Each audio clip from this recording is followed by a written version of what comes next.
অভিশপ্ত যারা এই হোটেলে দিনের বেলা রোজা অবস্থায় ঢুকছে এরাও অভিশপ্ত খাতারনা। কথা ঠিক কিনা? রাক্ষস আর কত খাইবা, কয়কাল হায়াত পাইবা, এই পেটে কতটুক জায়গা আছে। আমি প্রথম জুমায় বলছিলাম, আজকে বলি, কষ্টের কথা বলছি। কত বর্ণ অভিশপ্ত হলে সে মুসলমান হইয়া তার হোটেলের দরজা খোলা থাকে আর প্রকাশ্যে কতগুলা জালেমকে প্রকাশ্যে আল্লাহর হুকুমের অবাধ্যতা করাইছে। এর চাইতে বড় জালেম পৃথিবীতে আর কেউ হতে পারে না।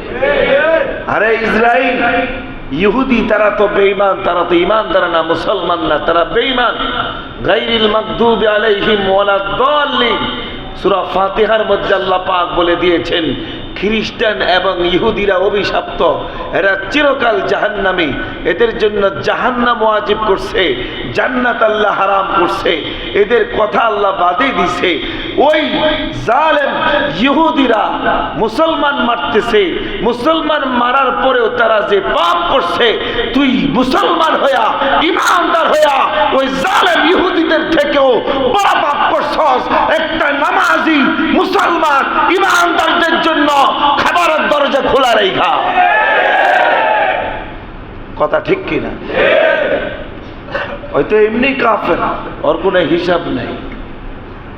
তুই কি করছস? সারা বছর 24 ঘন্টা টাকা কামাইছে, এই জালেমে রমজান মাসের লোভ সামলাইতে পারে নাই। যে আল্লাহর হুকুমের বিরোধিতা করে প্রকাশ্যে, এর চাইতে জালেম পৃথিবীতে আর কেউ আছে? জোরে বলেন, জোরে বলেন। আল্লাহ রসুল আমিন বলেছেন, জিবরাইল বলছে ধ্বংস হয়ে যা। রসুল বলছে আমিন। মরার পরে বুঝবা এই হাদিস সহিহ হাদিস, বুখারী তিরমিজির হাদিস। নিজের জীবনের কোনো বাঁচার গ্যারান্টি নেই। প্রতিনিয়ত চোখের সামনে মারা যাচ্ছে আপনজন, চলে যাচ্ছে পাড়াপড়শি, মসজিদের মাইকে এলান হচ্ছে, খবরে নিউজে দেখাচ্ছে। সব দেখার পরও নিজের মরার ভয় নেই। ঠিক নেই? 2 নম্বর আল্লাহর রাসূল বললেন, যে আমার নাম শুই না, আমাকে পায়া আমার কথা শুই না, আমার শানে দুরূদ পড়ে নাই, আমার নামের মর্যাদা দেয় নাই, জিবরাইল বলছে নবী গো ওই লোকটা ধ্বংস হইয়া যাক। নবীর নাম শুনছে, নবীর শানে দুরূদ পড়ে নাই। আছে না নাই? আরো জোরে বলেন।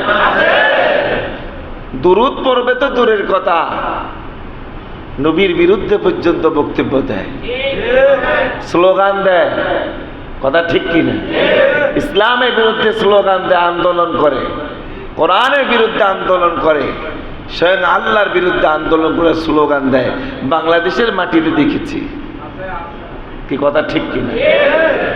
আমাদের দেশে সরকার আইন করেছে এই মাহে রমজানের পবিত্রতা রক্ষার জন্য প্রকাশ্যে যাতে সিগারেট রাস্তাঘাটে কেউ না খায়।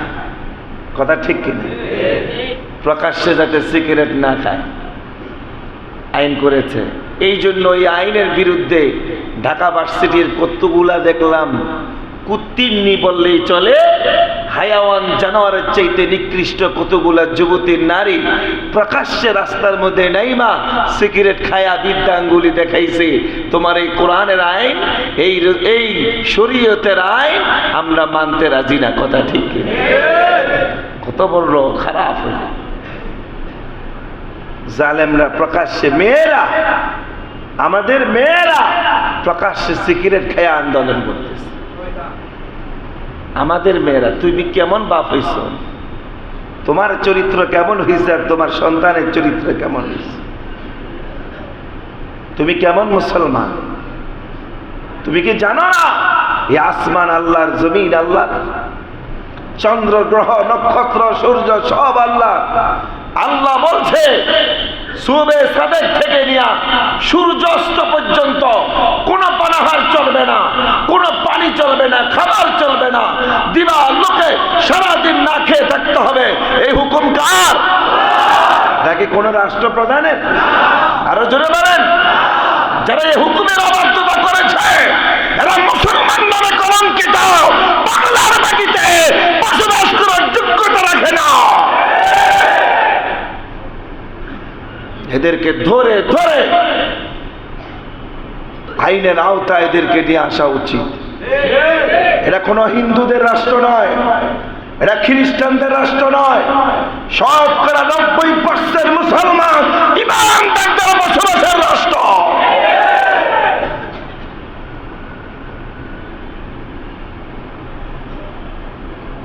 সন্তানদেরকে মানুষ করান, সন্তানদেরকে দিনদার বানান। সারাদিন নিজে মসজিদে এসে সেজদা দিয়া কপালে দাগ ফালাইলে কাম হবে না। বছরে বছরে চিল্লা দিবেন, কাজ হবে না। পীরের দরবারে গিয়ে পড়ে থাকবেন, কাজ হবে না।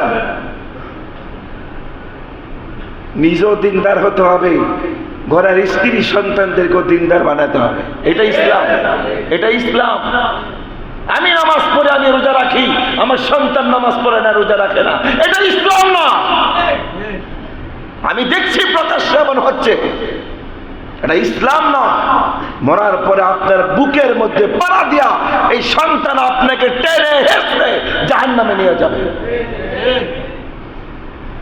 যেই সন্তান ইসলাম মানবে না, যেই সন্তান আল্লাহর হুকুম মানবে না, ওই সন্তানকে কষ্ট করে উপার্জন করে খাবার দাবার ব্যবস্থা করা আপনার জন্য হারাম। আল্লাহর হুকুমের চাইতে পৃথিবীতে বড় কিছুই না। সবচেয়ে বড় দয়াবান কে? আরো জোরে বলেন। ইন্নাল্লাহা করিবুম মিনাল মুহসিনিন। আল্লাহ বলছে আমি হচ্ছি মুহসিনদের কাছে থাকি, আমি রহমান, আমি রহিম। আমি তোমার প্রতি যে হুকুম করছি তোমার সন্তানের প্রতি একই হুকুম, তোমার স্ত্রীর প্রতি একই হুকুম করছি। আজকে আমরা দিনদার হই, নিজে বাঁচার চেষ্টা করি, সন্তানকে বাঁচানোর চেষ্টা করি না। আছে না নেই? আল্লাহ পাক বোঝার তৌফিক দান। নিজে মসজিদে আসবেন, সন্তানকে নিয়ে আসবেন, সন্তানদেরকে মসজিদে নিয়ে যাবেন, নিজে ওয়াজ মাহফিলে যাবেন, সন্তানদেরকে সাথে করে নিয়ে যাবেন। মসজিদে এসে তাকাবেন, আমার সন্তানকে দেখা যায় কিনা, আমার সন্তান আছে কিনা। না দেখলে বাসায় গিয়ে চার্জ করবেন, মসজিদে তোমাকে দেখলাম না কেন, কোথায় ছিলা। এটা বলতে কি লজ্জা লাগে? চার্জ করবেন, ঘরের খাবার বন্ধ করবেন, স্পষ্ট ভাষায় বলবেন আমি কষ্ট করি, টাকা কামাই করি, তোমাদেরকে বেনামাজি খাওয়াবো কশ্চিন কালেও সম্ভব না। এটা ইসলাম। যদি নিজে নিজে জাহান্নাম থেকে বাঁচার জন্য যদি এটা ইসলাম হতো, আল্লাহ রসুল 63টা যুদ্ধ করতেন না। আল্লাহ রসুলের ধন ও ভান্ডারের টাকা পয়সার অভাব ছিল না, বংশের অভাব ছিল না। হাজার হাজার কোটি কোটি টাকা সম্পত্তির মালিক ছিলেন, দামে মানে মর্যাদায় সম্মানের সবচেয়ে ঊর্ধ্বে ছিলেন আল্লাহ রসুল। কিন্তু পেটে পাথর বাঁধছেন, সব হারিয়ে ফেলছেন, মাইর খাইছেন। সাহাবীরা কয়জন সাহাবীর কবর পাবেন? মদিনায় যান, জান্নাতুল বাকিতে মাত্র 10,000 সাহাবীর কবর। জান্নাতুল মুআল্লা কবরস্থানে মাত্র হাতে গোনা 400-500, মাত্র 4-5টা কবরের চিহ্ন আছে, আর নেই। 1.25 লক্ষ সাহাবী কোথায় আছে? এই মদিনার 1.25 লক্ষ সাহাবী, মক্কার 1.25 লক্ষ সাহাবী, এরা কোথায় গেছে? এদের বংশ পরিচয় কোথায় আছে? এদের কবর কোথায়? সারা বিশ্বের আনাচে কানাচে, সে আফ্রিকাতে, মুলকে শামে, সেই সিরিয়াতে, জর্দানে, যান ইটালিতে, ফ্রান্সে, আমেরিকায় সাহাবীদের কবর পড়ে রয়েছে। কেন গেছেন তারা সেখানে? তার লাশ কেন সেখানে? তারা প্রমাণ করে দিয়েছেন এটা ইসলাম। আমি মানলে হবে না, গোটা বিশ্বকে ইসলাম মানাতে হবে। এটাই ইসলাম। কথা ঠিক কিনা?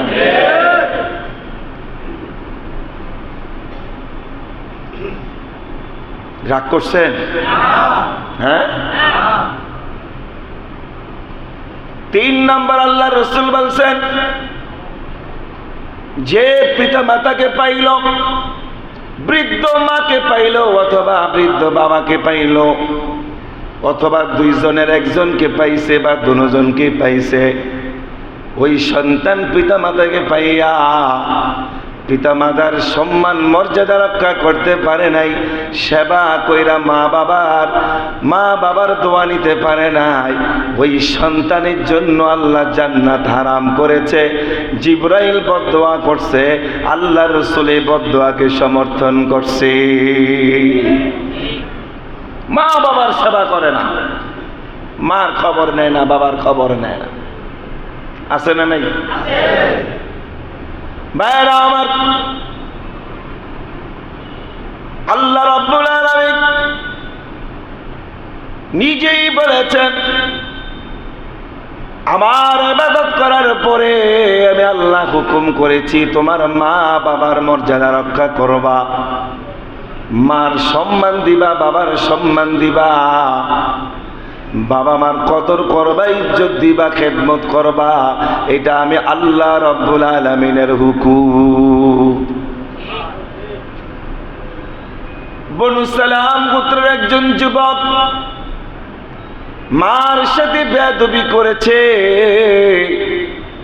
মার সাথে বেয়াদবি করার কারণে বুঝতে পারছে আমার মা কষ্ট পাইছে, উফ শব্দ উচ্চারণ করছে। ولا تقل لهما اف ولا تنهرهما وقل لهما قولا كريما। কোরআনে সূরা বনি ইসরাঈল আল্লাহ বলছে, মার সাথে বাবার সাথে এমন আচরণ করবা না, মা বাবা কষ্ট পাইয়া উফ শব্দটা উচ্চারণ করে এমন কোন আচরণ করবা না। বনি ইসরাইলের বনে আসলাম গোত্রের ওই ছেলেটা মার সাথে বেয়াদবি করছে, মা উফ শব্দ উচ্চারণ করছে। বুঝতে পারছে আমার মা আমার আচরণে কষ্ট পাইছে। ওই ছেলেটা মাকে কান্দে কইরা কইরা খানায় কাবা বাইতুল্লাহর মধ্যে গিয়া তাওয়াফ করতেছে আর আল্লাহর কাছে মাপ চাইতেছে। ডাক দিয়া বলে, আল্লাহ আমার মার সাথে আমি বেয়াদবি করছি, আল্লাহ গো আমাকে আল্লাহ আপনি মাফ করে দেন। আপনার ঘর বাইতুল্লাহ ধরে আমি কানলাম, তওবা করলাম। 7 দিন যাবত বাইতুল্লাহ তাওয়াফ করছে, মা কান্দে, বুড়া মা কান্দে, মাকে কান্দে কইরা কইরা কইরা 7 দিন যাবত বাইতুল্লাহ তাওয়াফ করছি। করার পরে মুহাম্মদুর রাসূলুল্লাহ সাল্লাল্লাহু আলাইহি ওয়াসাল্লামের দরবারে গিয়া বলতেছে, ইয়া রাসূলুল্লাহ, ইয়া হাবিবাল্লাহ, মার সাথে বেয়াদবি করেছি, মা আমার সাথে আমার ব্যাপারে কষ্ট পাইছে। আল্লাহর দরবার থেকে মাফ নেওয়ার জন্য মাকে কান্দে কইরা কইরা বাইতুল্লাহ আজকে 7 দিন যাবত তাওয়াফ করতেছি। আল্লাহর নবী গো, আপনি বলেন আমার আল্লাহ আমারে মাফ করছেনি?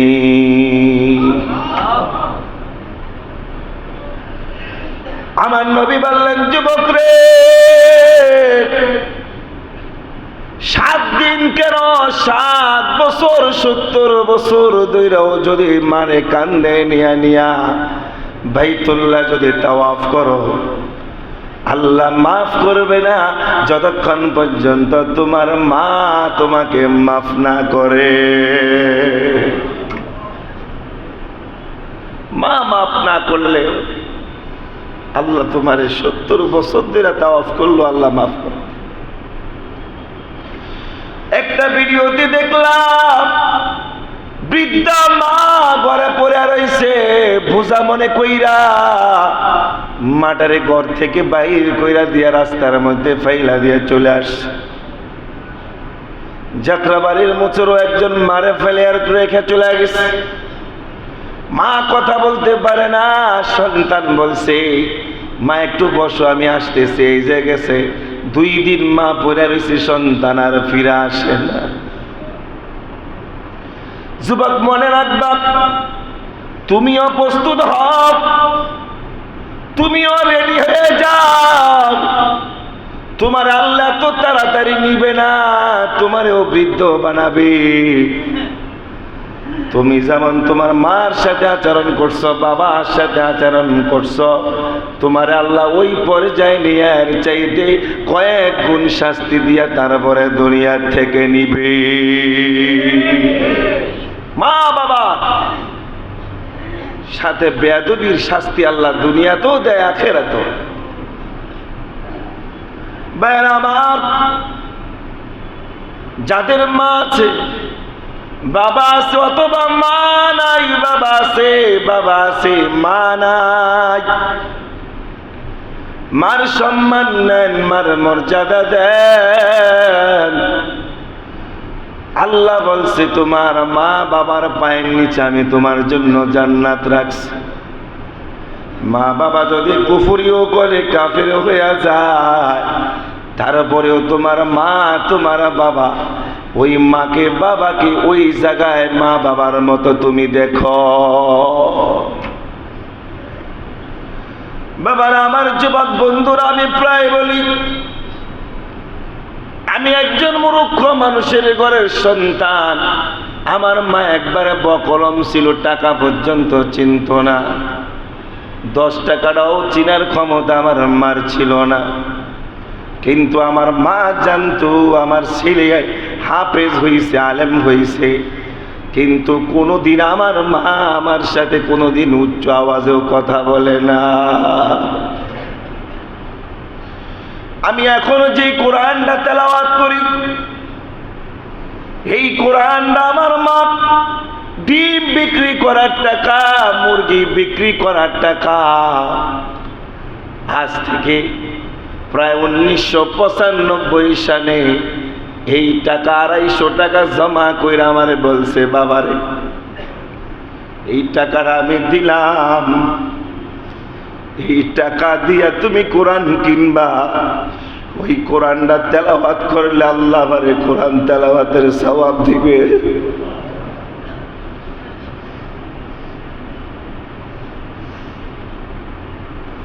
আমি এখনো মার দেওয়া কোরআন পড়ি, আর মার কথাটা স্মরণ হয়ে যায়।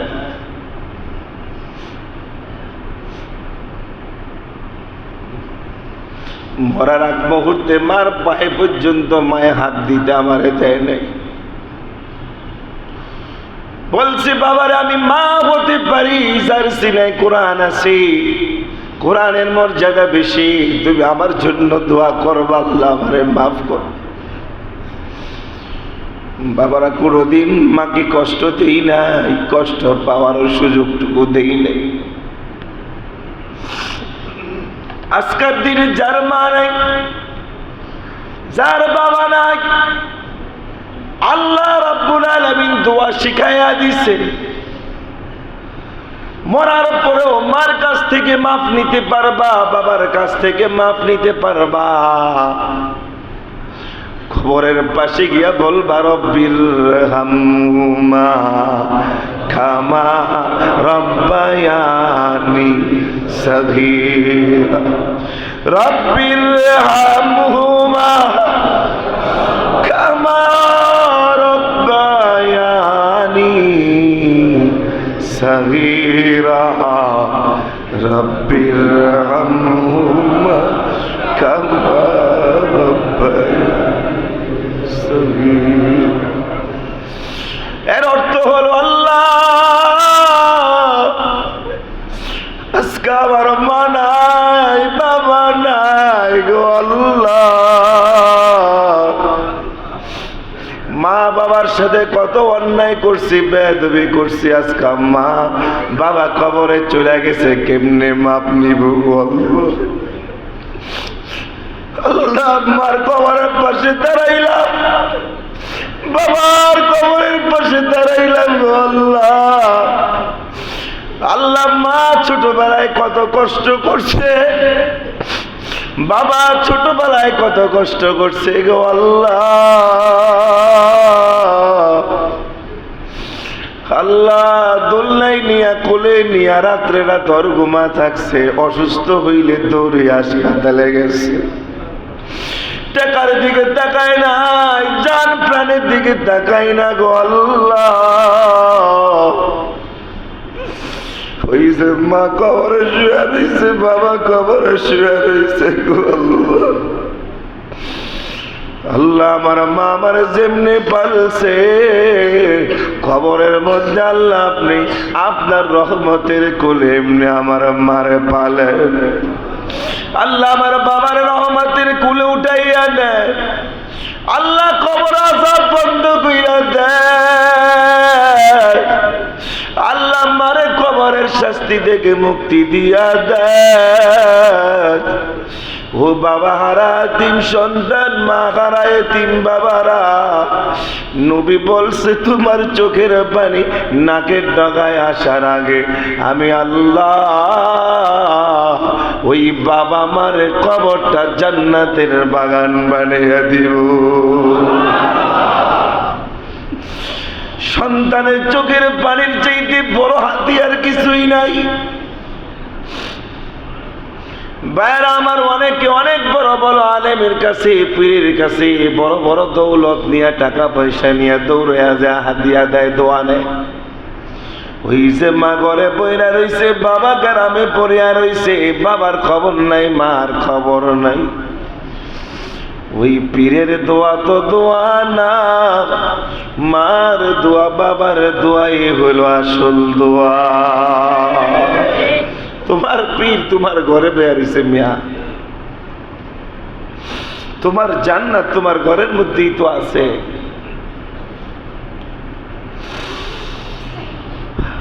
আজকে রমজান মাস চলিয়া যাইতেছে, আর জানি না কার বাবার কবরে জাহান্নামের আগুনগুলো রমজানের পর ঈদের চাঁদ উদিত হওয়ার সাথে সাথে আবার জ্বলা উঠে। ওই যে মা নামাজ পড়তে পারে না, প্রস্রাব পায়খানা করিয়া দিছি, ওই নামাজ কাজার কারণে মা কবরের শাস্তি পাইতেছে, তোমার কি একটু মায়াও লাগে না রে বাবা? আল্লাহ রসুল বলছে মার জন্য কান্দো, বাবার জন্য কান্দো। দ্বিতীয়ত আল্লাহ রসুল বলছে আর একটা আমল করবা, আজকা মা যদি দুনিয়াতে থাকতো কাপড় কিনা দিতা, মার পিছনে টাকা খরচ করতা। বাবাই যদি দুনিয়াতে থাকতো কাপড় দিতা, খরচ করতা, ওষুধ খাওয়াইতা। আজকা মা নাই, বাবা নাই, মা বাবার জন্য টাকাটুকু দান করো, হাতিয়া করিয়া দাও। আল্লাহ রসুলের বাণী আমার আল্লাহ দুনিয়ায় বাবা মা জিন্দা থাকলে যেই সওয়াব হইতো বাবা মার নামে দান করার দ্বারা আল্লাহ পাক ওই সওয়াব তোমার আমলনামায় দিবে।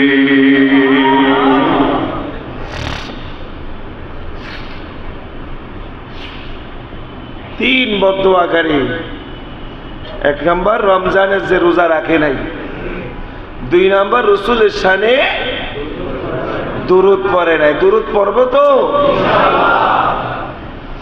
তিন নম্বর হলো বাবা মার সেবা করে নাই। আল্লাহ পাক এই তিন শ্রেণীর মানুষ থেকে আমাদেরকে আল্লাহ পাক মুক্তি দান করো। ভাইরা আমার, রোজা চলে যাইতেছে, জানি না কার জন্য শেষ মাহে রমজান গেল গিয়া। গত বছর অনেককে আমি পেয়েছিলাম, আজকা নাই। ট্রেড সেন্টারের প্রায় 10 থেকে 12 জন চলে গেছে। ব্যবসায়ী এখানে নামাজ পড়ছে। আমি যখন সফরে যাই প্রায় জায়গায়, বিভিন্ন জায়গায় আমি কবর জিয়ারত করি।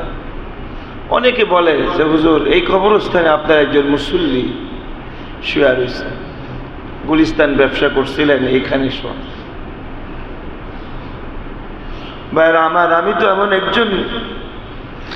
এমন মুসল্লিদের ইমাম যে আমার মুসল্লিগুলো ভ্রাম্যমান সারা বাংলাদেশে ছড়িয়া ছিটিয়া থাকে। অনেক সময় মরার পরেও খবরও পাই না যে আমার এই মুসল্লি চলে গেছে। আমি আল্লাহর কাছে দোয়া করি, আল্লাহ পাক যাতে আমার ওই মুসল্লিকে মাফ করে দেয়। আমি দোয়া করি আল্লাহ পাক যাতে আমার পিছনে যতগুলা মুসল্লি ইক্তেদা করেছে, আল্লাহ পাক যাতে এদের সবাইকে জাহান্নাম থেকে মুক্তি দেয়া দেয়। সমস্ত মুসলিম মুসলিমাতকে আল্লাহ পাক যাতে জাহান্নাম থেকে মুক্তি দেয়া দেয়। এই নাজাতের 10 দিন চলছে, এই নাজাতের 10 দিনে আল্লাহ পাক জান্নাতের দরজা খোলা রেখে দিয়েছে। এখনো সময় আছে, সুযোগ আছে। যে কোনো মুহূর্তে আল্লাহর কাছ থেকে তওবা করে মাফ চেয়ে জাহান্নাম থেকে নিজেকে বাঁচাইতে পারেন, মাকে বাঁচাইতে পারেন, বাবাকে বাঁচাইতে পারেন। সুযোগ আছে, এখনো সুযোগ আছে। এই জন্য ভাইরা আমার সময়টুকু কাজে লাগাই। যারা রোজা রাখেন নাই, তারাবি পড়েন নাই, এখনো সুযোগ আছে। তওবার দরজা খোলা রাখছে আল্লাহ। আল্লাহ বলছে আমি আছি তো, টেনশন করিস না। আরে বেটা আয় না, আমি আছি তো, তোর জন্য আমি অপেক্ষা করছি। কার কাছে যাবি? ইয়া মাশারাল জিন্নি ওয়াল ইনস ইন ইসতাতাতুম মান তানফুযু মিন আকতারিস সামাওয়াতি ওয়াল আরদি ফানফুযু লা তানফুযুনা ইল্লা বিসুলতান। কই যাবি? সব তো আমার। আসমান আমার, জমিন আমার, গ্রহ নক্ষত্র সূর্য সব তো আমার। যাবি কই তুই? যাওয়ার তো জায়গা নাই। আয় না আমার দরজায় আয়, আমি হাত বাড়ায় রাখছি তোর লেগে, আমি দরজা খোলা রাখছি, রহমতের চাদরে বিছিয়ে রাখছি। আয় তুই মাফ চা, আমি মাফ করে দিব। আল্লাহ দরজা খুলা রাখছে। আর কয়কাল, আর কতদিন আল্লাহরে ভুইলা থাকবা? ভাই আল্লাহর কাছে মাফ চাও, আল্লাহর কাছে মাফ চাও। শেষ জুমা, বিদায়ী জুমা, আল্লাহ পাক আমাদেরকে মাফ করে দেন।